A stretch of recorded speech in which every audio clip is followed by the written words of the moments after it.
everyone, welcome back to my channel. As always, my name is Brittany, this is the Brittany React Show, and on this show we go over entertainment news, I go over different movie news, different Hollywood breakdowns. I've been updating you guys a lot on, sorry about the double audio. What is happening? Hold on. This is the Brittany React Show. And why is there another audio? Okay, there we go. And as always, you should expect, or not should expect, but there may potentially be some technical difficulties here and then. But it's okay. Let's get into what we're actually going to talk about today in the show. So we have a lot of interesting things to cover, actually. We've got Barbie has made $1.1 billion. $1.1 billion. I mean, this thing just keeps going. It's actually pretty impressive. We also have Rachel Zegler making a lot of comments about the original animated Snow White. She's been talking in like interviews and stuff about the movie. I don't know how she's been doing that because of the strike, but she has. And she's been saying like, I don't know, so many crazy things. She's got the entire internet mad at her. We're going to be reacting to some videos of what people have been saying about that. And then on top of that, we have Zachery Levi, who's taking a shot at everyone. I guess he's mad at where his career's going, and he's upset at everyone. So he's like, all the movies coming out of Hollywood right now are garbage. And I'm just like, all right, guys, that's just chill. And of course, we do have some updates on what's going on with the strikes as well. But how are you guys doing today? As always, I do want to give a few shout-outs just saying hi. Hi, Josh Loves Movies. Hi, Matt PB Trailers. Hi, Sum. Hi, Brianna Does Art. Hi, Prince. Hi, Marissa. Hi, The Cover Girl. Hi, Lou Boozy Burt. Hi, Koharu. Hi, everyone who comes here every day. Again, I do these live streams every day at 1 p.m. Eastern Standard Time. If you would like to watch these live streams live, please make sure you subscribe. I notice about 30% of you who watch these live streams are actually subscribed. So please subscribe today. I'm trying to reach my goal of 80,000 subscribers. So if you subscribe today and help me reach my goal, that would be great. All right, so let's just get straight into the news for today. I do want to start off with box office news because again, Barbie is doing absolutely incredible. We've been talking a lot about Barbie on this channel and how well it's doing, and it's at 1.18 billion, y'all. 1.18 billion. That's incredible. I mean, Barbie is now the second highest grossing film in Warner Brothers history, behind only Harry Potter and the Deathly Hallows Part 2. That's it. That's incredible. It's going to pass it too, so it's going to become Warner Brothers' highest grossing movie. So not only is Barbie a hit, but it's like breaking records kind of a hit. Hi Hannah, I'm glad you were able to finally make a live. Yes, Yellow Umbrella, I have watched Harry Potter, massive Harry Potter fan. I've seen all the movies, read all the books. So I remember the hype around Deathly Hallows Part 2 very well. That movie there was so much hype around that film when it came out, so the fact that Barbie is beating it is very impressive. Barbie did beat the Dark Knight, Josh Loves Movies. It beat another Nolan film. Can you believe it? And speaking of Nolan, Oppenheimer is also doing very well, to be fair. It just passed $650 million worldwide, guys. This movie is doing so much better than I ever could have expected. And I do think, again, the whole Barbenheimer meme thing, I think it helped it a lot. I think that there were a lot of people who saw both Barbie and Oppenheimer just because of the meme. But I also think the memes brought a lot of awareness to both films and really helped with the marketing and just like getting the word out that these films even existed. I mean, the fact that we talked about a few live streams ago that Biden was talking about how he was going to go watch Oppenheimer, that just shows you like how much these movies are just so much part of the zeitgeist at this point. And it's possible. It is possible, guys, that Oppenheimer could even pass $900 million worldwide. $900 million. That's almost $1 billion. The Barbenheimer thing helped Oppenheimer become almost $1 billion movie. How incredible is that? I feel like after this, Christopher Nolan's going to become one of those directors where all studios do is just give him blank checks. all like if Christopher Nolan comes to you with any idea on any movie, any studio is going to give him whatever amount of money he wants just to make it. Just because he's become one of those directors that's incredibly bankable and like people will see his movies just because he made it. He's I would say Christopher Nolan is up there now, at least like name wise, with like a Quentin Tarantino or Martin Scorsese. We can talk about like if he's as good as them, but as far as popularity is like and notoriety, I think Christopher Nolan is up on that tier now. What do you guys think? Koharu says Oppenheimer, congrats, it's amazing for a 3 hour movie. It really is amazing. Well, to be fair, a lot of 3 hour movies actually do very, very well. Like if you actually just look at the top 10 box office list, it's full of movies that are very, very long. I think people are willing to watch 3 hour movies if the movie is good enough. Stanley Z says Nolan is in the conversation of iconic directors like Scorsese or Tarantino. That's exactly what I just said, Stanley Z. So I'm glad we're on the same page here. Um, Nick just says I am not a fan of Christopher Nolan movies. Interesting. So who's not a fan here? I know not everyone's into his movies. I would say the biggest critique I have for his films is that they can feel very cold and like emotionless at times, and I kind of felt that way about Oppenheimer too. But I think overall he's a talented director. Marissa says, I thought he was already a notable director since the Dark Knight trilogy. He was a notable director, but now I think he's like known for, like, he's probably known as like one of the all time greats now. You know what I mean? Oh, thank you so much for the super chat. Mary Connor, thank you so much for just supporting the channel. I really appreciate it. The sound. Okay. Kisaki says he can be hit or miss for me. Interesting. So some people like him. Let's do a poll then, since you guys like polls. Who is big into Nolan and who is not? All right, I'm just gonna put Nolan, love him, and then I'm gonna put not a fan. And then I'm gonna add a third option as hit or miss. So what do you think of him and his movies? Sending the poll into the community now.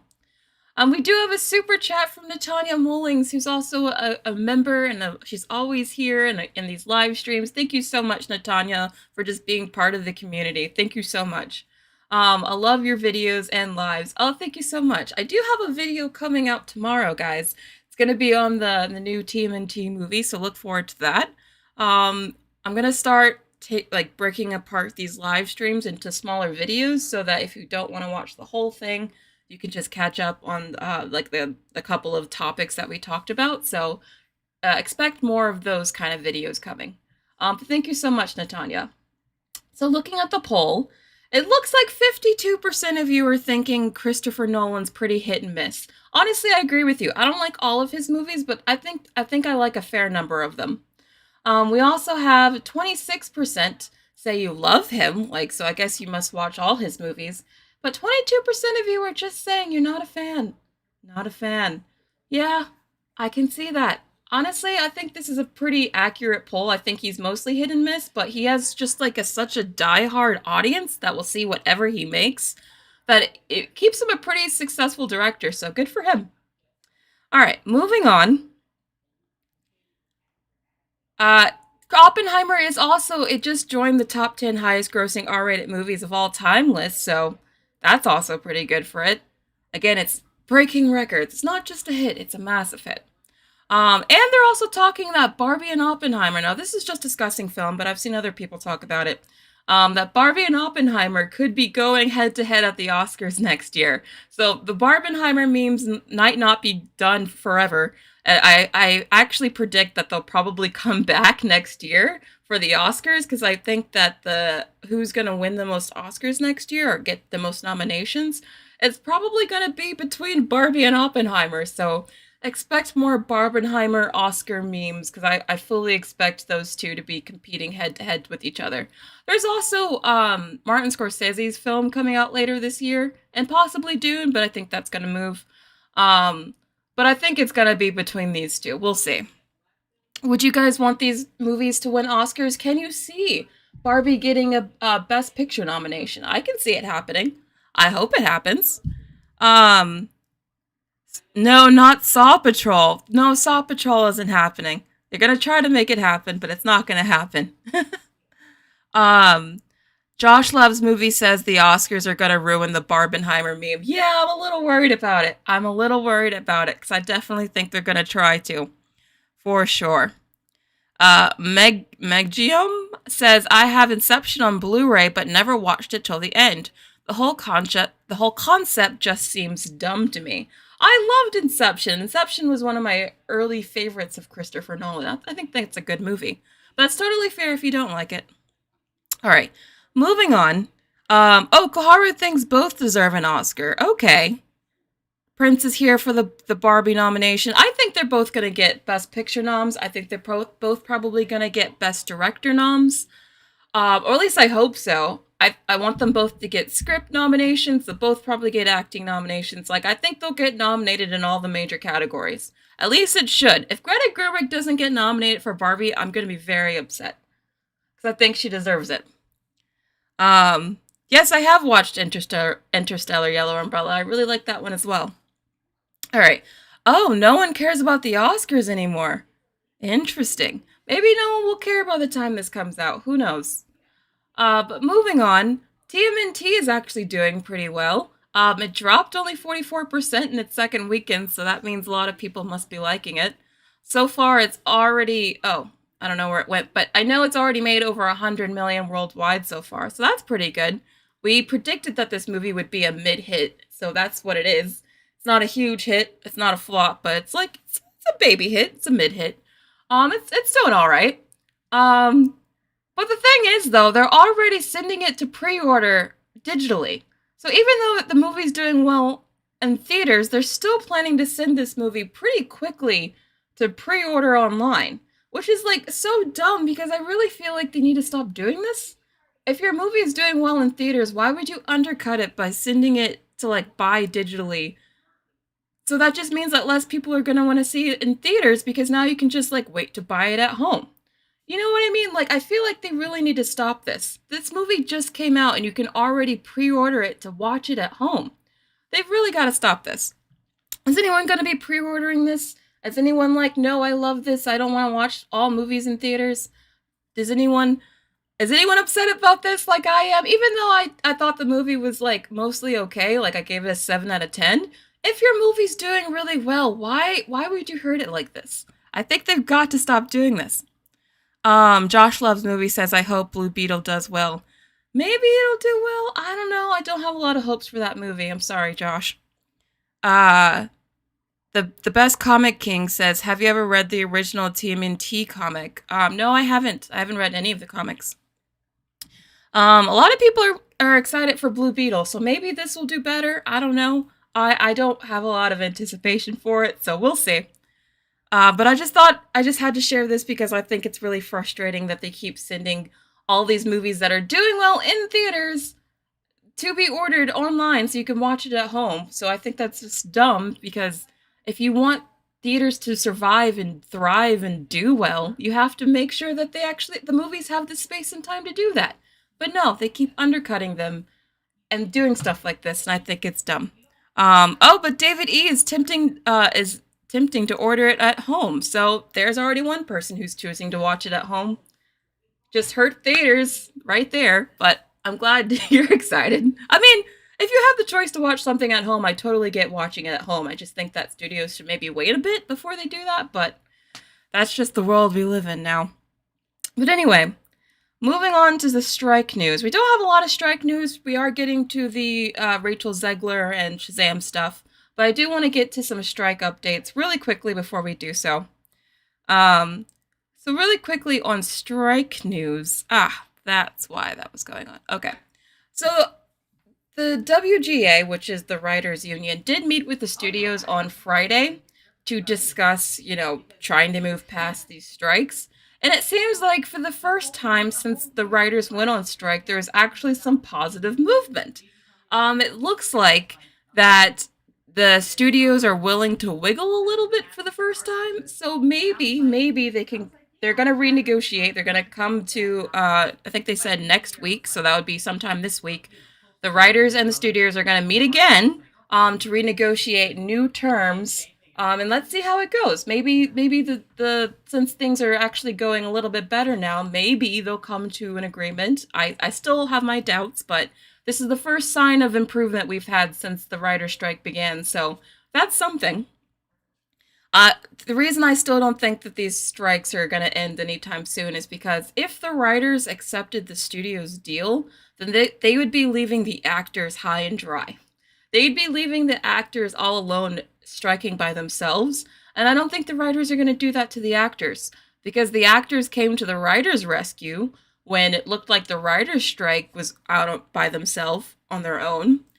Because, okay, let me explain, because I'm maybe not all of you are keeping up to date with this stuff like I am. So, the writer's strike happened, right?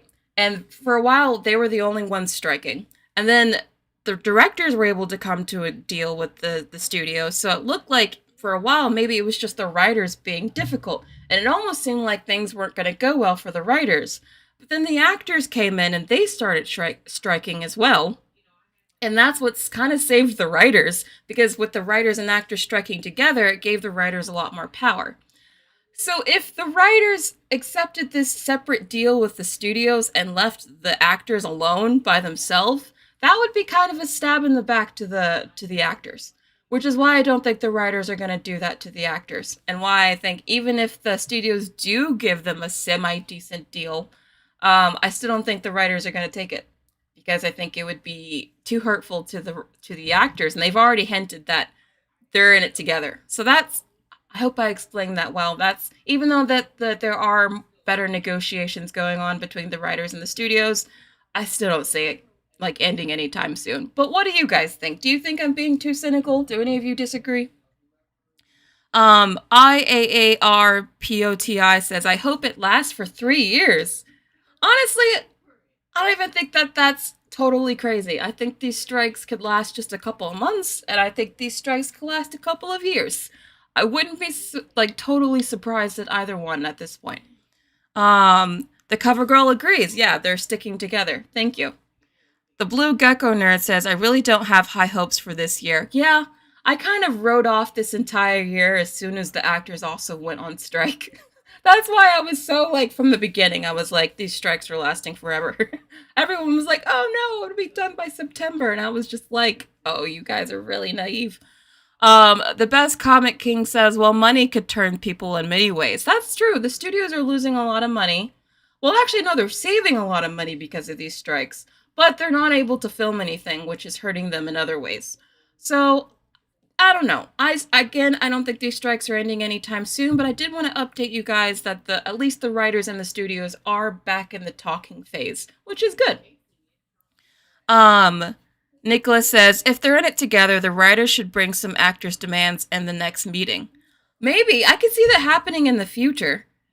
Maybe. Give it a few months and I could totally see the writers and actors negotiating together. I could see that, possibly. Alright, moving on. I just wanted to point out again, a lot of these actors don't get paid nearly as much as I had expected or thought that they did. Because we have Spencer Grammer, who plays Summer on Rick and Morty, which I used to really love that show. That show used to be so huge. Do you guys remember when there was a rush on McDonald's over Szechuan sauce? Like, Rick and Morty used to be so huge, like one of the biggest shows in the world. And she said that even though Rick and Morty was that popular, she still didn't get paid enough to qualify for health insurance. I just saw this and thought that was crazy and had to share it with y'all. That even the voice actress for Summer on Rick and Morty still is not getting paid enough for health insurance. So that just shows you, like, a lot of these actors are not getting paid nearly as much as you think they are, which is so sad. This strike has been very eye-opening for me. Josh does remember that infamously. Yeah, the Szechuan sauce stuff was like crazy times. You really couldn't go to like any store without Pickle Rick everywhere. It was like total mayhem. Marissa says, I really think they should stick together, but realistically, people also need to work. Oh, that's a good point, Marissa. So you think that the writers and actors might not stick together? It's possible. It's possible. Although I think that would kind of suck for the actors if the writers did that to them, but we'll see. Um, Brianna says voice actors get screwed over so bad. Yeah, I'm really seeing that. It seems like the voice actors might be some of like the worst treated actors in the industry, which is awful, just really awful. Um, Nick just says people assume that actors are flaming rich and the corporations took it to an advantage. Yeah, I think after this strike though, I think more and more people are going to see that that's not the case anymore, and I wonder if how that changes things in the future. If it changes things at all. Um, oh, Munchie the Gnome says, I loved Rick and Morty until the fan base became toxic. Yeah, the fan base did it became such like a meme, like the fan base itself became a meme because they became so insane. Yeah, it was just a weird time. You're definitely right. And moving on, do you guys remember when the Arrow actor Stephen Amell was like, "Oh, I don't support the actor strike because it's a reductive negotiating tactic," and like he got clowned so hard that he had to even issue a retraction. He had to like put out that whole video we watched where it was like he was apologizing and how his words just came out wrong. Well, he has officially backtracked so hard at this point that he is now on the picket line with his signs, also picketing for the strike. So, he really did a full 180 here from I don't support the actors' strike to literally being on the picket line. I feel like, again, someone, probably his manager, whoever, called him up and was like, dude, you gotta fix this. Like, this is like the biggest 180 I've seen in a minute. Like you could tell he must have got so many calls from people like being so angry at him. He just had like a complete change of heart. And he's in the shirt, not even just the sign, but he's got the shirt too. Oh man, this is just too funny to me. Too funny. Look at his face. Exactly. Exactly. I just had to bring this up because I thought it was really funny. We're about to talk about Snow White in a second, David. Um, Rhea Lynn says, "Welp, he saw his career flash before his eyes." Yeah, he really did. He just saw his whole career flash away, and he was like, "You know what? Never mind. I take back everything I said." He didn't hear anything. I just had to bring this up. All right, because I know you guys really want me to talk about it. Let's get to the entertainment news. Let's get to the entertainment news. All right, so let's start with the Shazam stuff. Now, Zachery Levi, he's an interesting person to me. He has been talking so much smack about everything, about everyone, in every situation, ever since Shazam 2 flopped. And it flopped not just like a baby flop. It wasn't just a disappointment or an underperformance. It was like no one showed up to the theater, no one cared kind of a flop, right? And Zachery Levi just did not take this well. He did not take it well. During the entire time that Shazam 2 was in theaters, he was embarrassing himself, going on social media, crying that his movie wasn't doing well. He was complaining that people were being too mean to his movie and that it was all The Rock's fault for not wanting to cameo in his film. And ever since then, he is just like, I guess he just knows that the internet doesn't like him. And so he has just continued to say the most like bizarre foot and mouth kind of stuff that at this point I feel like he's just saying to intentionally get people upset at him. Because what the heck? Okay, so let's get into this. He says, Zachery Levi says, I personally feel like the amount of content that comes out of Hollywood that is garbage. They don't care enough to actually make it great for you guys. We have to actively not choose the garbage. It'll help a lot. Now here's the thing. I totally agree with this statement. I actually agree with him. A lot of what is coming out of Hollywood is kind of bad, and I've been talking about it in my videos about how so much of the movies Hollywood is making right now is just not very good. So he's right, but it's just so weird random timing that it's like, oh, because we just talked like a couple days ago how he got into some weird controversy over like it seemed like he was kind of dismissing the strikes, and then he walked that back as well. And now he's talking about this, where he's like, "Yeah, all these Hollywood movies are garbage," and I'm like, "My dude, have you seen Shazam 2? I don't know. What do you guys think? Do you think he's in the wrong here? Do you agree with him? What are you thinking?" Natanya says, "Right message, wrong messenger." Natanya, that is exactly how I feel. Right message, he's not wrong, but he's the wrong messenger. I mean, I did like the first Shazam, and I love Tangled, but like, you're not Leonardo DiCaprio or something where you can just go around and be like, ah, art. I know what art is. You know what I mean? Nicholas says, so the part in the movie where he seemed to switch maturity with young Billy is life imitating art. Yeah, he is kind of immature. He does strike me as immature. That's very true. Um, oh, Ariel W says the first Shazam wasn't too good either. I kind of liked the first Shazam, not gonna lie. Um, Weird timing, yes, Nicholas. I agree with that. Heroic says, yeah, no one wants to see his garbage.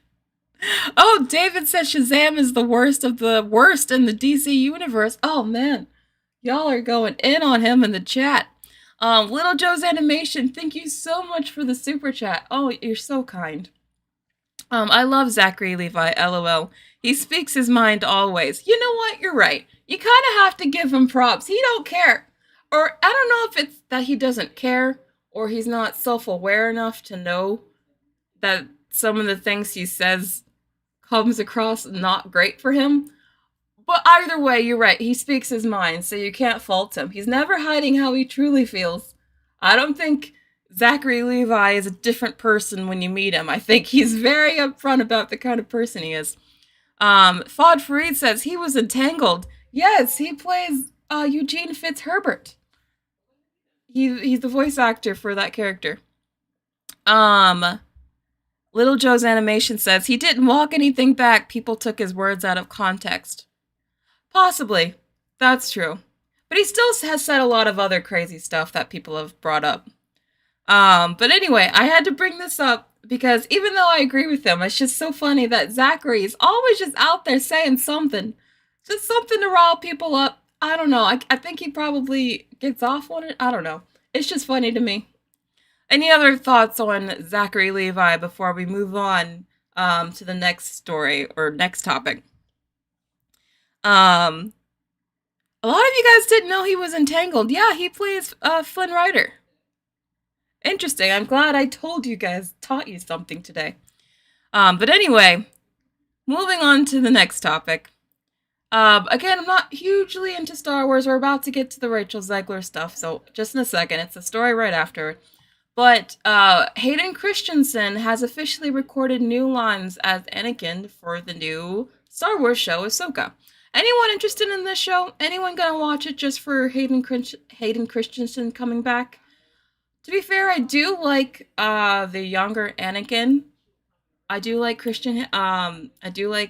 Hayden Christensen, so I think I'll probably watch the show for him. Not hugely into Star Wars, but I know some of you might be. Anyone curious about this or gonna watch the show at all? Oh, we have a super chat from Jorge. Sorry.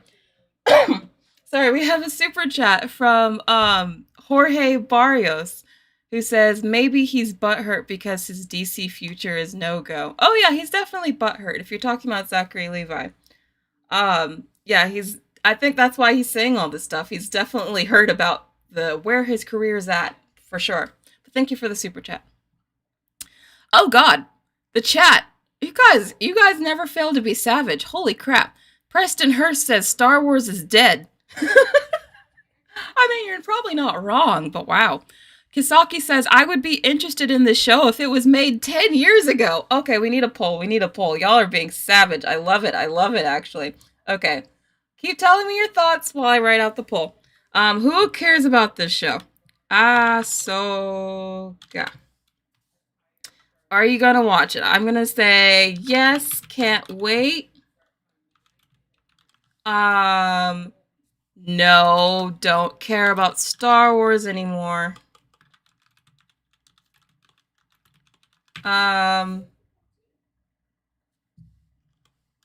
And I'm gonna say I'll try it out. We'll see. Maybe the first episode. And maybe one that's saying Star Wars is dead. That's the last option. Okay. Very curious to see what you guys say. I'll tell you what I would vote for after you guys vote. Alright. Just ask the community. What are you guys saying, though? Nick just says I was never a fan of Star Wars. That's kind of how I was. The first time I ever saw the movies was when I was in high school, because my friend made me watch them. It was after all the hype and everything, and I was just like, oh, this is what this is about. Okay. Yeah, a lot of you are saying Star Wars is dead. Interesting. Interesting. Star Wars is trash, says Koharu. Oof. Okay. Real David Jones says Star Wars isn't huge outside of the USA. Oh, outside of the USA. I don't even know the basics of the universe. That's true. I think Star Wars is definitely a much bigger deal, like, here domestically than it is abroad, for sure. Matt B. Trailer says, I never watched all the Star Wars movies, just the first two, like the Hayden other movies. I like 2 of the prequel movies and, like, one of the other movies. I honestly, I don't, yeah. I'm not huge into it. I'm very curious of what you guys said about the poll, though. 40% of you said Star Wars is dead. 40%. That's terrible. Oh my god. 40% of you say Star Wars is dead. That's fair. 31% says no, don't care about Star Wars anymore. Alright, cool. Or you just never cared about Star Wars. 20% of you said that you'll at least try it out, so like maybe you'll watch the first episode. And then, but just a small 9% of you says that you can't wait. Only 9% of you. That's awful. That's really awful. But probably accurate. I think that show is going to get terrible viewership. I think the only people who are going to watch this show are the people who are really into the animated show that it's based on. And I think not a lot of people watch that show, so I'm very curious to see what the viewership is going to be like. Audrey says, I'm Gen Z and I'm a huge Star Wars fan. Wow, we have a Star Wars fan who's Gen Z. You're so rare. I'm glad you like the universe. Arvin says, I didn't watch any Star Wars because the timeline sounds boring. Yeah, it's a lot to get into at this point. Oh, we have a super chat from Ralphisto. Thank you so much for the super chat. I'm not watching anything until X-Men make their MCU debut. I'm waiting on Storm. Yeah, a lot of people are just done with the MCU. I think the X-Men is probably their biggest calling card to get people back. Let's just hope they play that card well, because if they don't, they've lost everyone forever. But thank you for the super chat. So I'm gonna end the poll now. Seems like most of you just don't care about Star Wars or you think it's dead. I think you guys are absolutely right. I think they killed that franchise long ago, and I just can't see them fixing it ever since. I think it's that bad for Star Wars, to be honest. Fod Freed says, I'm Gen Alpha and Star Wars is never talked about in my generation. You're Gen Alpha? How old are you, Fod? How old are you? How old is Gen Alpha? Oh god. I'm kind of scared. I don't want to know. Do I want to know? How old are you, Fod? Maiden says, feels like a chore now to watch all these as well. Yeah, there's a lot of Star Wars and Marvel shows and movies and whatever. It's too much to watch. Jorge Barrios, thank you again for the super chat, says Disney is trying to add Hayden in for the nostalgia. Yeah, I feel like them even trying to advertise this show with his return is just trying to get people to watch the show for nostalgia. That's the only reason they're adding him. But we'll see if it works out for them. Again, I know a number of you are excited for it. Well, 9% of you are excited for it. But yeah. Okay, Fod, did you answer me? I want to know how old you are. I was born in 2011. So Fod, you're 12? Am I doing math right? Yeah, you're 12? Oh my gosh. You're 12? Is this true? You're a child. You're 12? Alright, now I feel like I can't cuss anymore, ever. I did not know I had kids that young watching me. I'm sorry. Anyway. Moving on. I cannot believe Gen Alpha is now 12 years old. Oh my god, what is time? Moving on. We're finally getting to the main topic of the day, because now that I'm having an existential crisis, let's talk about something fun. Um, Rachel Zegler. Interesting. I don't understand what's going on with Rachel here, but she's been making some very, very interesting comments in the press lately. Very, very interesting. I'm loving everyone in the chat is also having an existential crisis. Thank you, Fod. Everyone's like, oh my god, 12. But anyway. Okay. Everyone's just telling their ages. You guys are so funny. Moving on to the Rachel Zegler topic, though. She has been going to all of these. I don't know if she's going on junkets, because again, she's not really supposed to be promoting anything because of the SAG strike. I guess these are like old stuff. I don't know, but she's been talking about the Snow White movie. And she, you know what? Let me just let her talk. Let me talk. I'm not going to talk for her. She has a lot of opinions about the original Snow White, and I think you guys will understand why so many people are getting like very upset with her. It's kind of crazy. I mean, you know, the original cartoon came out in 1937, and very evidently so. There's a big focus on her love story with a guy who literally stalks her. So weird. So we didn't do that this time. So no Prince, or a different kind of Prince? We have a different approach to what I'm sure a lot of people will assume is a love story, just because like we cast a guy in the movie, right. Andrew Burnap, great dude. Yeah. It's one of those things that I think everyone's going to have their assumptions about what it's actually going to be, but it's really not about the love story at all, which is really, really wonderful. And whether or not she finds love along the way is anybody's guess until 2024.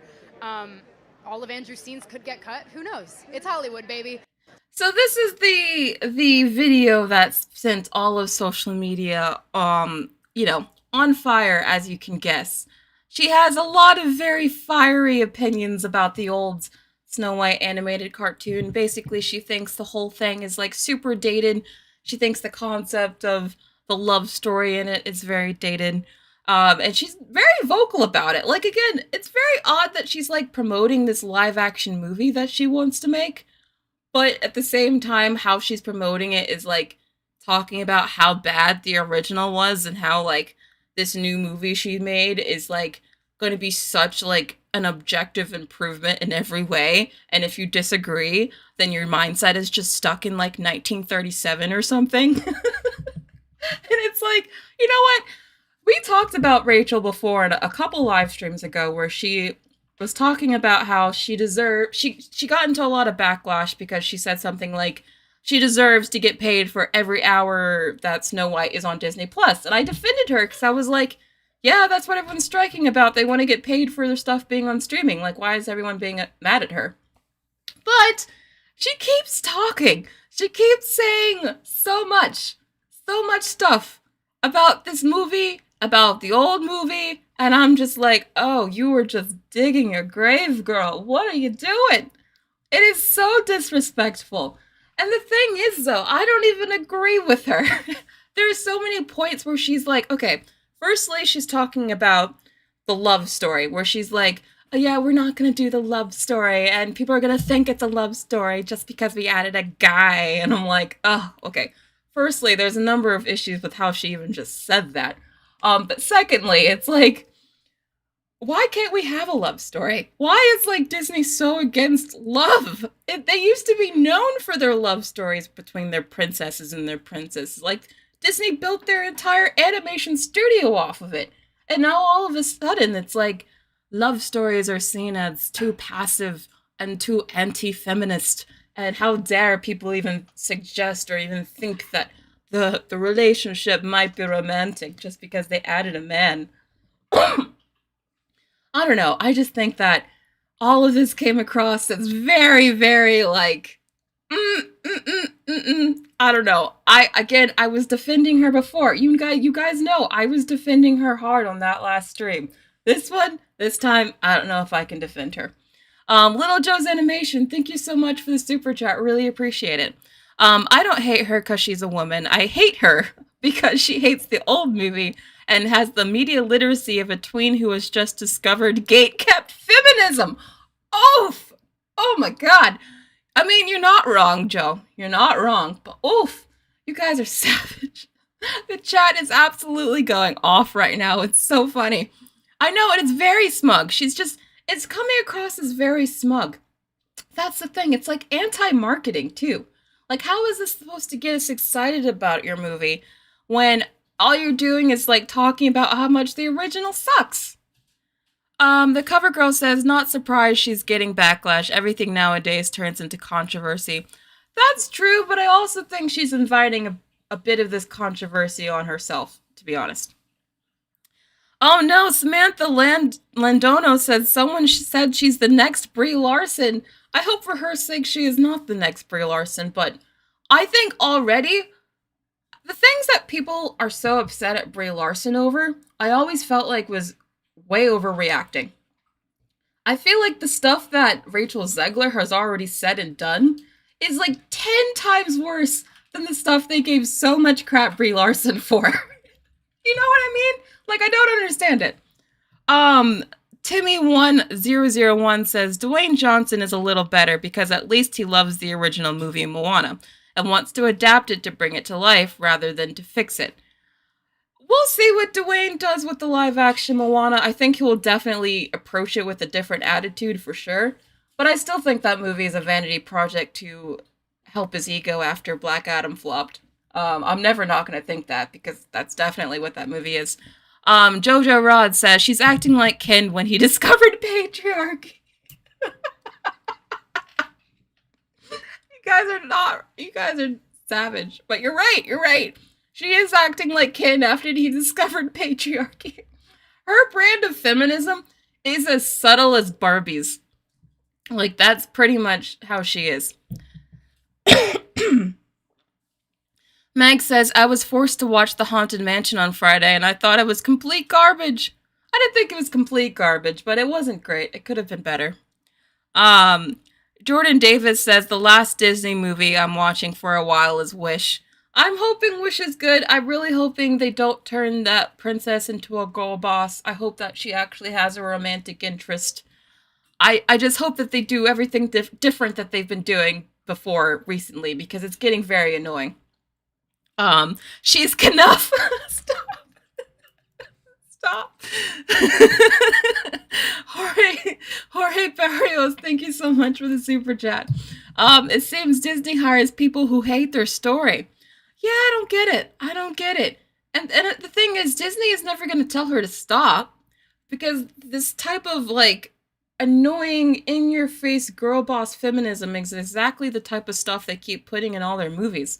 So she is the face of everything that they claim that they stand for now. They've made this bed, now they have to sleep in it. But thank you for the super chat, Jorge. Preston says, how the hell can someone like Zegler play a princess?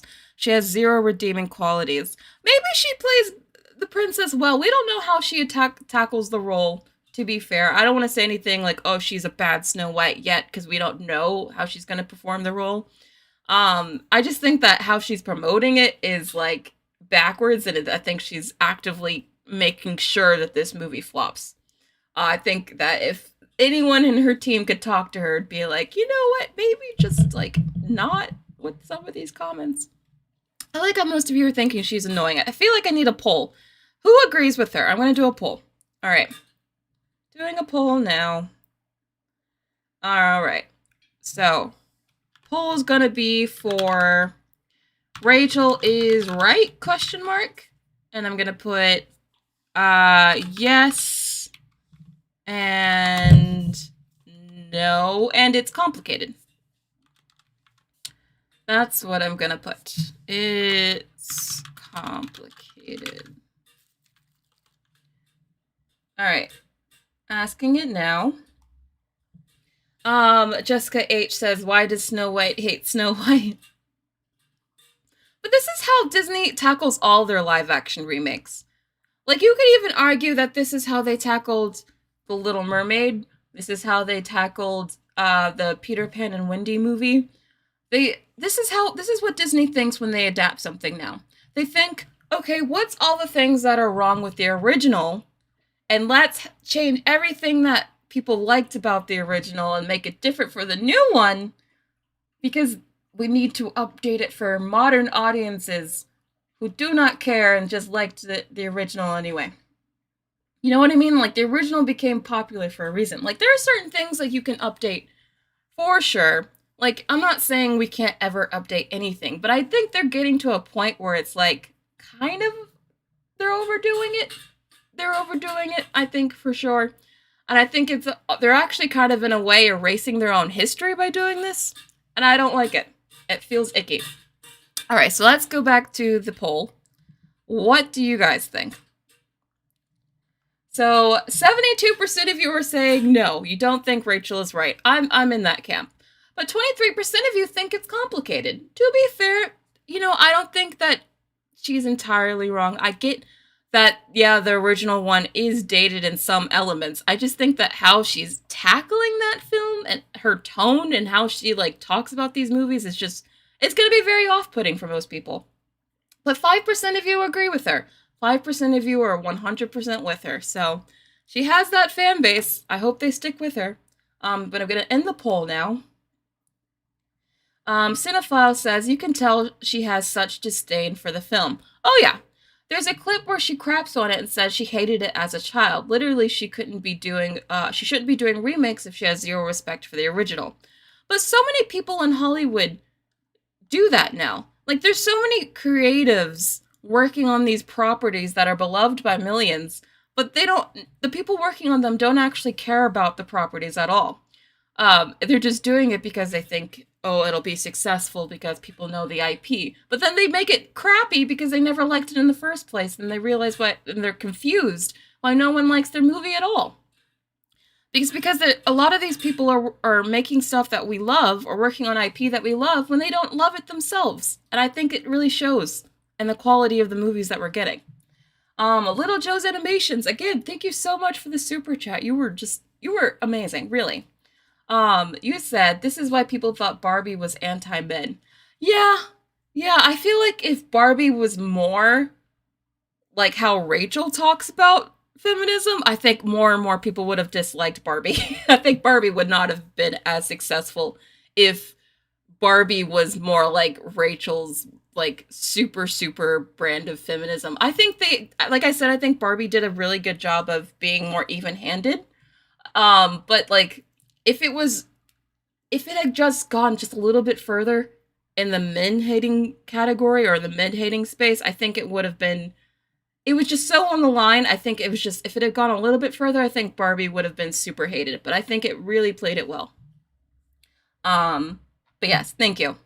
Any other comments on Rachel Zegler? I do have some TikToks that I thought we could react to, because a lot of people, if you go on TikTok right now and you look up Rachel Zegler or you look up Snow White, all you're gonna see is a bunch of really, really mean, nasty, negative videos of people talking about her.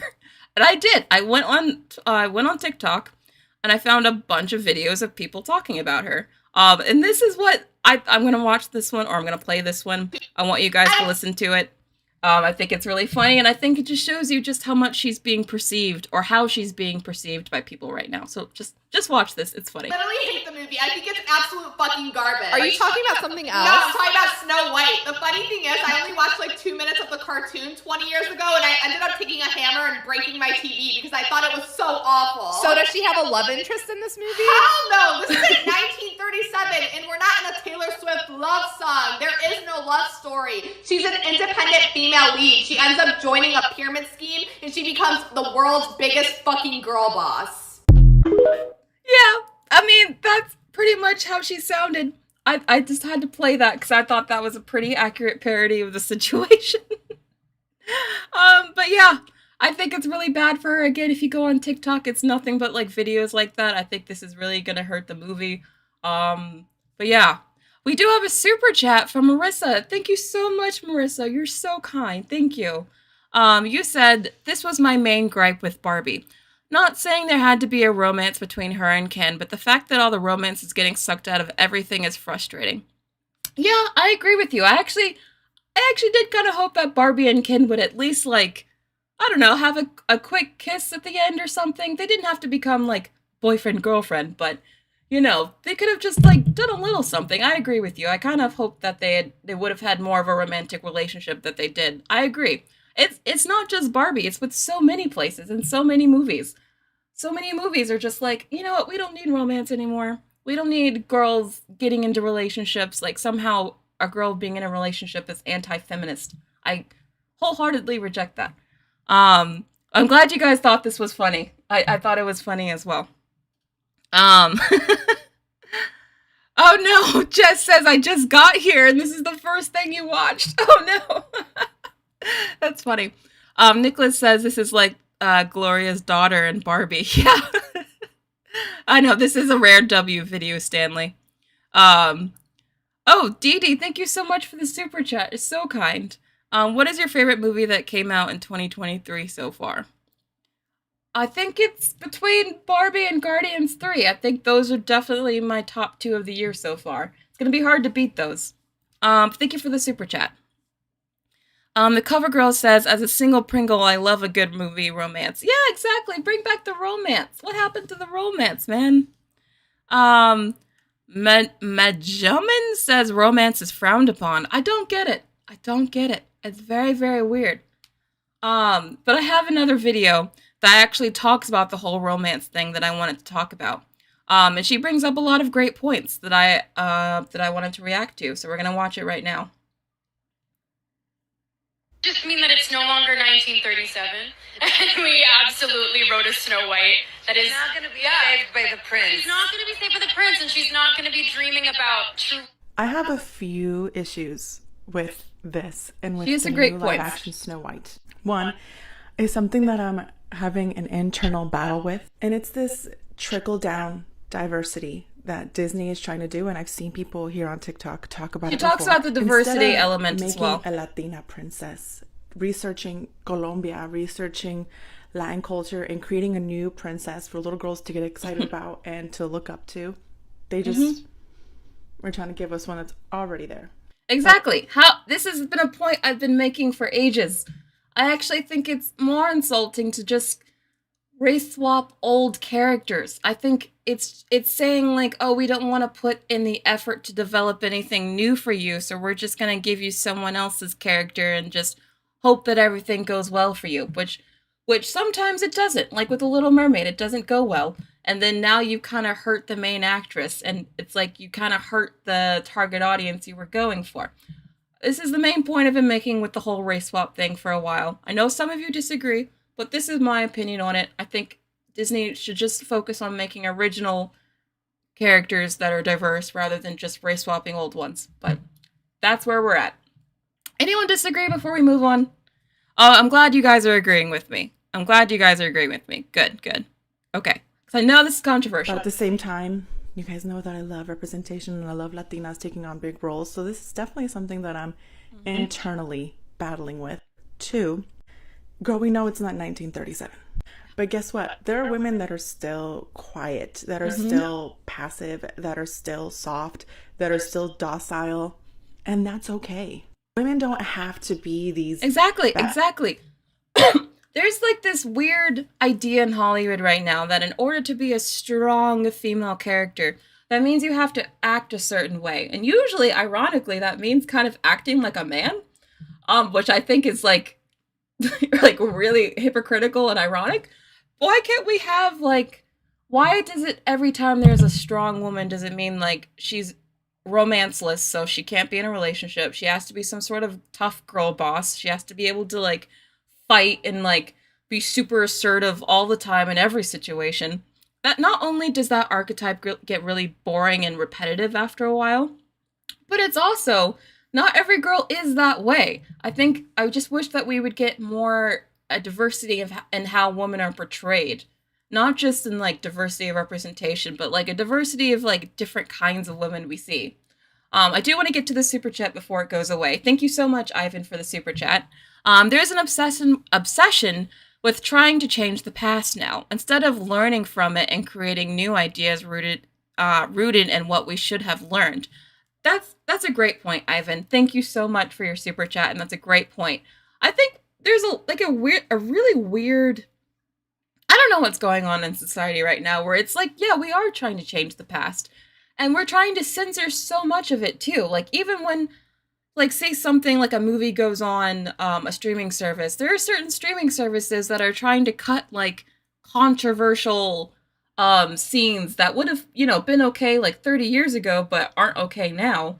And I don't think we should be censoring our past mistakes. We should be showing like, yeah, we used to be like pretty ugly and pretty bigoted, but like, here's where we were, so we can show how like we've got here where we are today. But that's a whole other topic. I feel like I'm going on a tangent, but thank you for the super chat. I just think that the whole like censorship and trying to change the past is very, very bad. Sam Bryan says the whole idea of feminism is that you can do both if you want. Exactly. And again, that's why I liked Barbie, because they made that point at the very end that Barbie didn't have to be a girl boss. She could just be whatever she wanted, which I think was really nice. Did we get another super chat? Did I miss? Oh, we did. Jorge Barrios, thank you so much for the super chat. In your opinion, will this crash worse than The Little Mermaid? Oh, yeah. I think this movie will make less than The Little Mermaid. I think the thing with The Little Mermaid is that people, once they actually saw it, a lot of people actually liked it because it held really well domestically. So worldwide, The Little Mermaid actually ended up doing pretty okay, even though it started pretty weak. And I think that with this movie, I don't think it's going to hold as well because there's already so much resentment towards it, even from the people that the movie is trying to help represent, that I just don't think it's going to get nearly as much support as The Little Mermaid got. That movie didn't even get as much support as it could have gotten. So yeah, I think this movie's probably going to do worse than The Little Mermaid. But thank you for the super chat. Let's keep going. Bad bitch girl bosses, for us to get behind them, for us to support them. And some women do dream about true love. I'm one of them. And there's nothing wrong with that. Dreaming about true love doesn't mean that you're not independent. It doesn't mean that you're not strong. It doesn't mean that you're not a leader. It doesn't mean that you're not a big dreamer. Because those two things... Yeah, and I feel like Disney movies lately have been trying to make it seem like women can't want those things, or like they're not strong, or that makes them weak. And I have a big problem with that.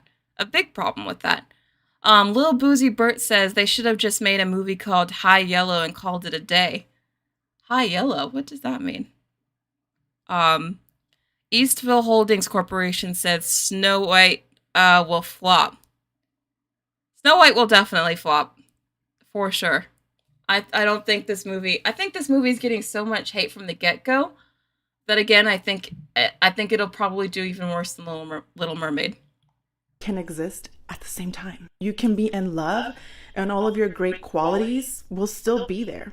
Trying to turn Disney princesses into these modern girl bosses isn't the feminist move that they think it is. Nope. I think this is something that the live action Little Mermaid did so exactly well. Because I loved the romance in the live action Little Mermaid. That was one of my favorite parts of the movie. I actually liked the romance between Eric and Ariel. I thought that they were really sweet together. We need more stuff like that. Why is the romance okay in the Little Mermaid, but in Snow White that's not okay? You know what I mean? Like, what's the difference here? DD says, I agree. Little Mermaid had black people ready to support. The movie doesn't seem to have the Latinos community support. Exactly, that's what I'm saying. Again, I'm not part of the Latino community. Sorry if you hear my dog. So forgive me if I'm wrong. If you're part of the Latino community and you disagree, please let me know. But it doesn't sound like this movie has the support of the Latino community the same way that the Little Mermaid movie had the support of the black community. That's what I mean. Yes, Josh Loves Movies agrees with me. Ariel's and Eric's romance was so beautiful. It was literally my favorite part of the whole movie. When it dove deeper into their love story, I was literally watching this, giggling and kicking my feet the whole time. Ariel had to give up her voice for a man. No, she didn't. He was in love with her and with the voice that she thought she had to give up. That's the whole point. Another one, Cinderella. She didn't even want the prince. She didn't want the prince. She just wanted to go to the ball. She just wanted to... I love that she's also addressing in this video, like, so many people like to spin all of these movies in such a negative light. Like, all these women are just always like, they never had any agency or never made any decisions for themselves. And I do think a lot of that is a bit revisionist, because if you look back at those movies, a lot of them had a lot of agency and talked back and I just think had a lot more decision-making power than they're given credit for, and a lot of the revisionist thinking when it comes to these older classic movies. And I'm glad that she's pointing this out as well. And we have another super chat from Jorge Barrios. Thank you so much, Jorge. Not every girl is in Mulan. Some want love and ballrooms. Exactly. There's a girl that's a bit of both. There's a girl that's like more like Mulan. There's a girl that's more like Cinderella.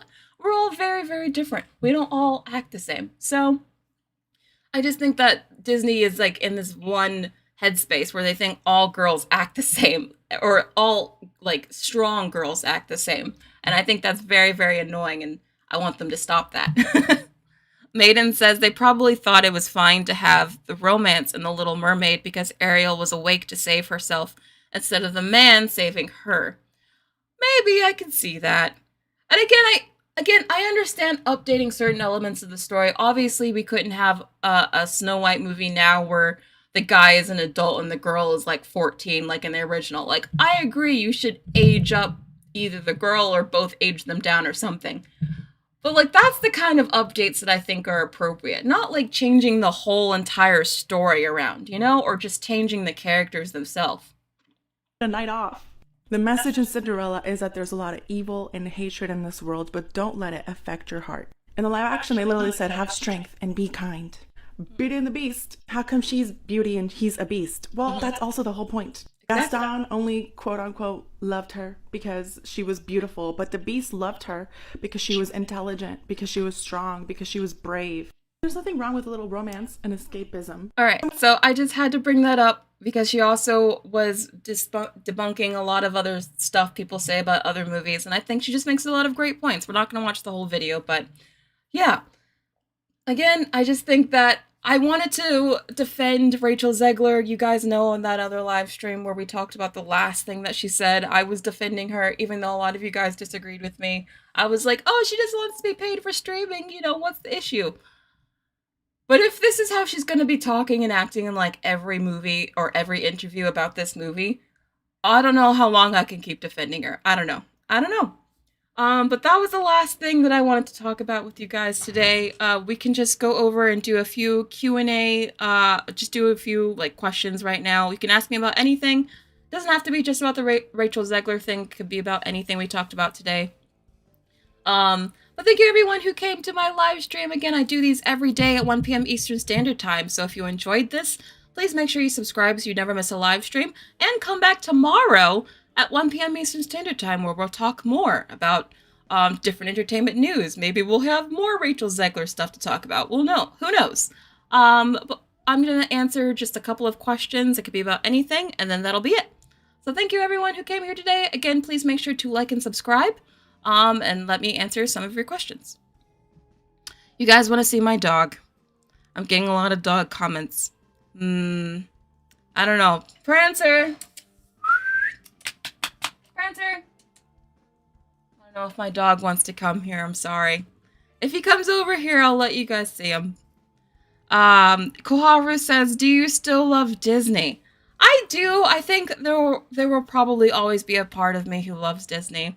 Just because I grew up with it and because I was such a Disney adult for so long. I mean, when I was in college, I did the Disney college program a couple of times, so I have so much experience working for them and, like, you know, consuming their content. I'll probably always be a fan of Disney, but I can't deny I am very disappointed by them at the moment. I just want them to get their act together. Oh, Yellow Umbrella says, have you seen Jenna Ortega shut down Rachel? No, I haven't. Has Jenna Ortega said something about Rachel Zegler? Because if she has, we will definitely talk about it on the stream tomorrow. I did not see that. My dog is a Chihuahua. Ryan Angelo says, do you think Disney should cancel with the live action? Oh, where'd it go? Sorry, the chat just jumped. I'm sorry. I missed the comment. Oh, there it goes. Do you think Disney should cancel with live action remakes because of these changes? I think they should cancel with live action remakes because they're creatively bereft of emotion and art. But no, they'll probably keep making them because they make money. All right. Oh, we have a super chat from Jorge again. Thank you so much, Jorge. You're so nice. Right now, Disney would trade any IP for Barbie. Honestly, do you guys want Disney to control the Barbie IP? Do you know how crazy they'll exploit the Barbie IP? Although, can you imagine a Barbie Land at Disney World? Maybe I'd want that just for Barbie Land alone. I don't know, that'd be crazy. Disney owns too much as it is.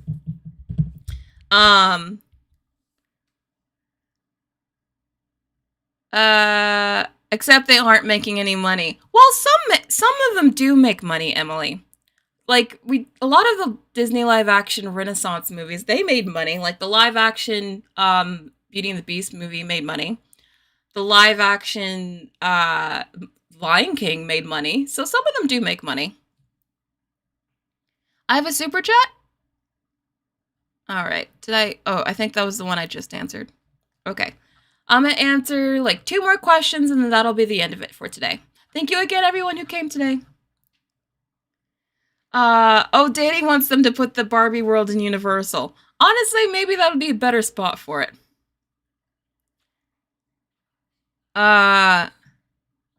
LP Harris says there's a theme park with a Barbie dream house in Arizona.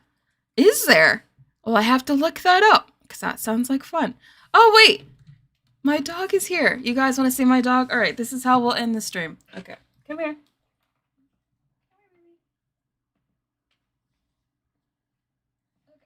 All right. Say hi. Say hello. All right. Say bye, everyone. This is the end of the stream. Thank you. Bye. I'll see you tomorrow at 1 p.m. Eastern Standard Time. All right. See ya.